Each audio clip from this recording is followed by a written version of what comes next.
Hey, I'm here to review this pot that I got from Amazon. It's a pretty nice looking pot. It's got a nice sheen to it.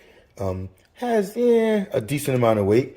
One of the things that I like about it is that it's got clear, I don't know how well it shows up on camera here, but it's got clear, easy to read markings on the inside. It's got 1, 2, 3, 4 quart, as well as 1, 2, 3, 4 liters. And it looks like this could hold about 4.5 if you max it, but I'd say this is a 4 quart, 4 liter pot. It's got a nice lid as well. Fits over, so it's pretty nice. One of the things, before I get into it, let me weigh it for you. It's got a decent amount of weight to it. It looks like it's about 1,600 grams, and I think about 200-ish of that is in the lid alone. Yeah, the lid is almost 300 at 283. Couple of things that I don't like about it. If you, once again, don't know how clear it's going to be, but you can see the rivet markings in here, well, where the handle was stuck on.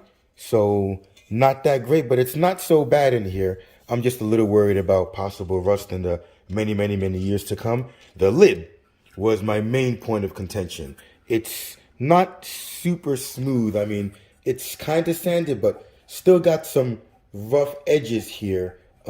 Not rough enough to cut somebody, but still rough. This needs some sanding down. I don't like the way this is stuck on. Also, one huge no-no for me is if you can hear it, I mean, this is sharp enough to, maybe not cut you, but you can definitely feel it, and it could scratch your skin. Not a big problem for cooking. However, this looks like it was cheaply welded. Now, if this was a $20 pot from Walmart, then yeah, you know what? I could get away with this. However, at $40 for this pot, I expect a lot more. This had the potential to be a 5-star product. I wish it weighed a teeny bit more, and this is a huge no-no. Now, contrast that to one of my other pots, right? This is a pan from OXO. It's nice and thick. It's smaller than this, and it weighs more than this one does, despite being smaller. I know some of that is due to the handle, but it weighs more than this does. And if you put the pan on, we're looking at over 2,000 grams for the weight of this smaller pan. And this pot weighs only about 1,600. I could take this and squeeze it, and there's a little bit of give, although, I mean, it's not too much to complain about. Whereas my other pot, as much as I try to push on it, there is absolutely zero give. So now granted, this one was expensive.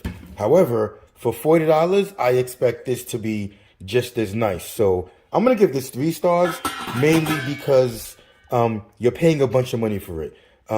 It would be 4.5. Well, if this wasn't here, it'd be 5 stars if it was much cheaper. But at 40, I'm going to be less forgiving, and I'm going to be more discerning when we're looking at the price range of this pot. So I think it's cool. It's nice. I'm very concerned about the longevity with this over here, but it's a decent pot. Anyway, hope this review helps someone. Little overpriced for my taste, but it's a nice pot, nice and thick, nice sheen. It just doesn't seem as refined as it should be. And yeah, these huge no-nos for me, and I am concerned about what's going to eventually happen, where you can see the markings here where this was welded on. Anyway, hope this helps. Have a great day.